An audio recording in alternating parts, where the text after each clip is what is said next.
যুবকের রহস্য মৃত্যুতে রাজনীতি। ইসলামপুরের নাহালপুরে যুবকের রহস্য মৃত্যু।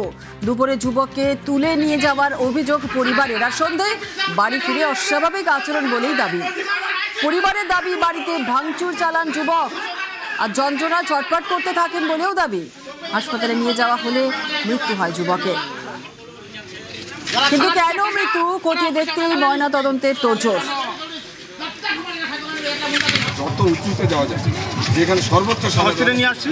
হসপিটালে আমার ভিডিও করা আছে, ভিডিওটাও করেছি। এখানে যে ছটফট করতেছে বেডে, তারপরে মানে দুই একটা সুই স্যালাইন দিল, অক্সিজেন দেওয়ার পরে বলছে আইসিইউ নিয়ে চলো। আইসিইউ নিয়ে গেছি, মানে 10 মিনিটের মধ্যে উনি বলছে। আমাদের পায়ে দেখলাম একটু এখানে চোট আছে, দেখলাম বুকে এখানে চোট আছে, এইগুলো মানে দেখা যাচ্ছে। তুলে তো নিয়ে গেছে অবশ্য। কবে নিয়ে গেছে? মানে 2টার পর।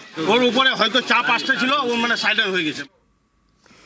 বামকর্মী হওয়ায় যুবককে তুলে নিয়ে গিয়ে অত্যাচারের অভিযোগ। পরিবারের দাবি, অত্যাচারের জেরেই অসুস্থ হয়ে মৃত্যু যুবকের। চঞ্চল রয়েছে, আরো বিস্তারিত জানাবে। চঞ্চল, যেভাবে রহস্য মৃত্যু হলো এই যুবকের, রাজনীতির বিষয়টা উঠে আসছে, কারণ ইসলামপুরে এই নাহালপুরের যুবকের রহস্য মৃত্যুর বারবার করেই প্রশ্ন উঠছে। রাজনীতির গন্ধ পাওয়া যাচ্ছে এই যুবকের মৃত্যুতে। পুলিশ কি বলছে?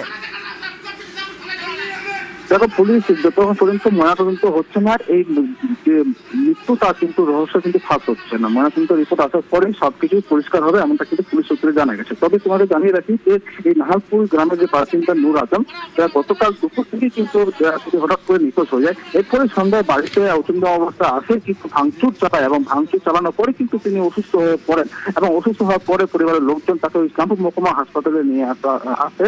তারপর চিকিৎসা চলাকালীন তার মৃত্যু হয়। তবে এই মৃত্যুর কারণ কিন্তু রাজনীতি উঠে আসছে, এমনটা কিন্তু বিজেপি এবং সিপিএম এর অভিযোগ করছে এবং নিশানা তৃণমূলের বেশি অভিযোগ চলছে। তবে তৃণমূলের কিন্তু পুলিশের উপরে আস্থা রয়েছে যে যতক্ষণ পর্যন্ত পোস্টমর্টম রিপোর্ট না একেবারে তৃণমূলের তরফ থেকে বা সিপিএম এর তরফ থেকে বা বিজেপির তরফ থেকে বা কি বলা হচ্ছে শোনাবো। কোথাও থেকে একটা দৌড়ে আসলো, আসার পর গ্রামে এদিক ওদিক ছুটে বেড়াচ্ছে, বলছে আমাকে বাঁচাও, মেরে ফেলবে। ঘরের জিনিসপত্র ভাঙাভাঙি করছে। তারপরে নাকি এরা নিয়ে আসলো ইসলামপুরে, ইন্টেন্সিভ কেয়ার ইউনিট আছে, ওখানে ঢোকানোর পর একটু পরেই মারা গেল। সিপিএম করার জন্য ওর উপরে চাপ আসছিল, হুমকি টুমকি দিয়েছিল। এখন এটা তদন্ত করে দেখতে হবে। তাকে বারবার তৃণমূল থেকে ডাকা হচ্ছিল, প্রপোজ করা হচ্ছিল তুমি আসো রাজনীতিতে, কিন্তু সে আসেনি। আজকে সেই কারণে তাকে বাড়ি থেকে তুলে নিয়ে গিয়ে তাকে মেরে তাকে হচ্ছে নেশা টাইপের কিছু জিনিস করে দিচ্ছে। এটাকে বললাম যে তৃণমূলের লোকেরা সরাসরি এর সঙ্গে যুক্ত রয়েছে। ছেলেটা আমাদের তৃণমূল কংগ্রেস করতো। ছেলেটা কয়েকবারের মাঝখানে আমার সঙ্গে দেখাও করেছে। ও টিএমসি করতো, ওই নিহালপুরের প্রোগ্রামে গিয়েছিলাম, তখন ও সাথে ছিল ওই প্রোগ্রামটার মধ্যে। ওই ছেলেটা কোনোদিনে সিপিএম করুন, বাবা সিপিএম করতেন। এগুলো সব রাজনৈতিক ফায়দা তোলার চেষ্টাটা করছে, সেটা সম্ভব হবে না।